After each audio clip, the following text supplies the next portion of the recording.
Hello and welcome everyone to another StarCraft 2 England cast. Today I have got game 2 of this best of 3 between ObsidiaN, who is the red Zerg player in the top left, and TSLPolt, who is the teal Terran in the top right. The map is TvZ, and well, this should be an awesome game. Game 1 was pretty damn fly. Obviously these games are from DreamHack Summer 2012, so if you missed them live, if you just want to relive the awesomeness, if you just want to watch, then that's awesome. These are some really quality games. Now, what can we expect? Well, ObsidiaN did a really nice 2-base play in the first game. He just macroed up to 2 bases, and then he put on so much pressure in a big Ling, Bane, Ling, Roach play. It was pretty damn sweet. Polled, he held it though, and just powered his way through again and again and again. But eventually, ObsidiaN, he just had too much stuff, and again, just with the classic Mutiling Bling, managed to push his way through and took out Polt. So, congrats to ObsidiaN for taking game 1, and obviously Polt definitely wants to stay in this. He doesn't want to get knocked out yet, so I still reckon Polt's going to take this, and we're going to go into a game 3. The map's TvZ, as I said before, and to be honest, not that good for Zerg because of these rocks. These rocks are a pain to get down, and they block the natural third base. So without being able to get a third base up quickly, it means that both players are stuck on 2 bases for quite a long time, and that favours a Terran player massively, because as a Zerg you always want to be a base up. So I expect a similar opening, ObsidiaN going for that 15 hatch, which is pretty damn standard. What's Polk going to do though? We'll wait and see. There's a couple of different options for him, although judging by the amount of minerals he's got, I'm expecting a command center first build. That's really bold, and it will be super interesting to see if he can pull through and actually make this work, because obviously the risk is that if ObsidiaN goes for another big 2-base play, Polt's gone for a command center first build this time as opposed to a Rax first, which can be a bit dodgy, but still we also Polt dropping the barracks to the back here, so if the worst comes to the worst, he can throw down a supply depot, lift that command center and put it back, or just cancel it, and he's still fine. He's not going to flat out lose. Down at ObsidiaN side, well, this yet again he went for that gas then pull build, so definitely favouring the earlier gas for tech, and maybe we'll see another 2-base play. Maybe we'll see that Baneling Roach bush again, or who knows. I mean, on this map it's okay to get through. This is a really wide open area, can be quite difficult to hold, so this natural base of Polt itself is going to be a little bit risky. This Overlord knows exactly where Polt is, may sacrifice itself in later just to get that essential scouting information. No drone scout or anything out of ObsidiaN at the moment. He's got his natural base nearly up, the pool's about to finish, he's getting up to that 100 gas you need to get Zergling speed out, and so far all we've got from Polt is this command center and this 1 Rax.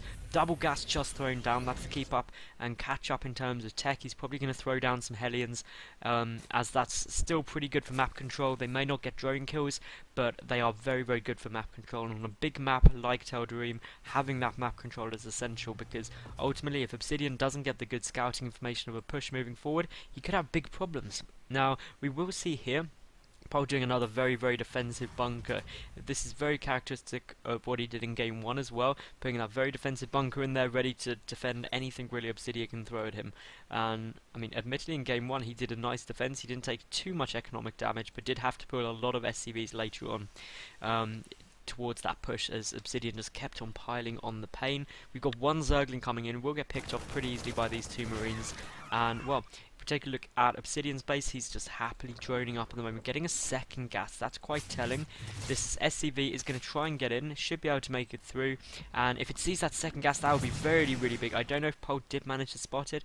No, he didn't, so that would have been such a huge tell if he'd seen a gas there, a second gas, which admittedly Polt wouldn't have known about, but he would have assumed.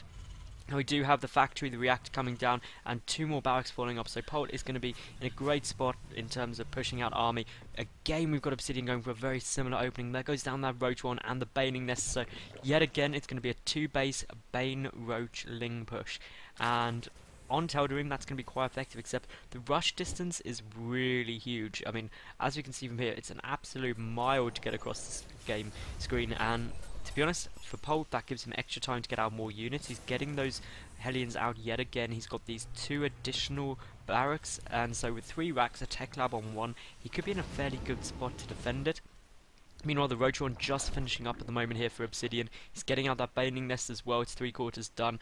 The worker count is currently 31 to 35 in ObsidiaN's favour. But when you take, for as a rough estimate, a Terran's Mule being worth 5 workers, that does put Polt ahead economically at the moment.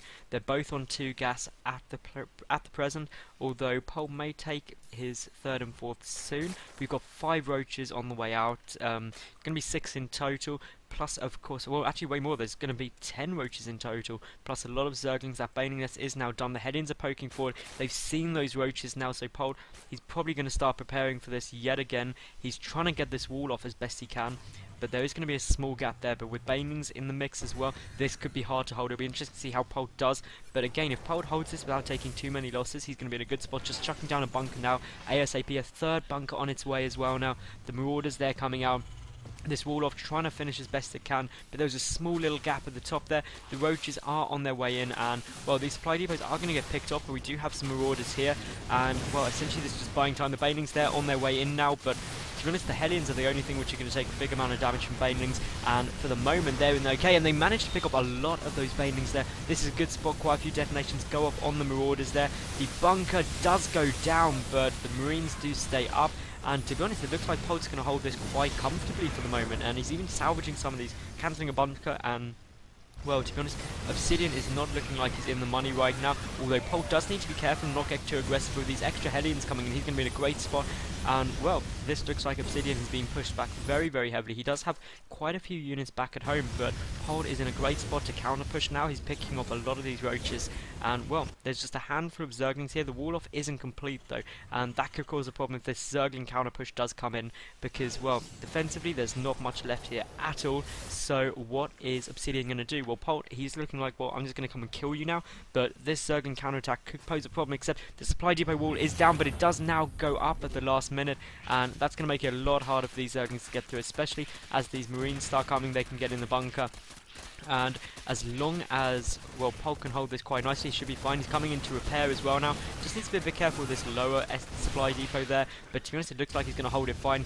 Meanwhile, Polt is putting on the pain at ObsidiaN's base, and it looks like there's just enough roaches at the moment to keep him in there, but if we look at the work count, it's now 40 to 38 in Polt's favour, and that is never going to be fun. The zerglings have pulled back, some more Banelings morphing in, and again, ObsidiaN just playing this aggressive zerg style so well. A starport on the way out for Polt at the moment. He's getting out that +1 infantry armor. He's already got +1 infantry attack done. That was a super early upgrade. That's compared to what I believe is no upgrades at all for ObsidiaN at the moment. And well, this is a big army here for Polt. He's even repairing up the Hellions. The Banelings are coming forward. They're a bit of a threat. So are those roaches. But when the Hellions get up into really high numbers, they just start roasting everything if they get a good line. The Marauders are there as well. They're doing absolutely huge damage, and I have to say ObsidiaN, he doesn't seem to be coming off too well out of this at the moment. Not even focusing down those Marauders, instead trying to pick off the Hellions, which may not be the best choice, because again, Polt just annihilates that, and ObsidiaN is going to GG right there. So that's game 2 to Polt, and levels up the series 1 apiece. Stay tuned, or watch the next video for game 3 of this best of 3. If you did enjoy this, please give it a thumbs up, leave any comments about the game below, and most importantly, I hope you enjoyed. Hit subscribe if you did, and I guess come and check out game 3 for more awesomeness.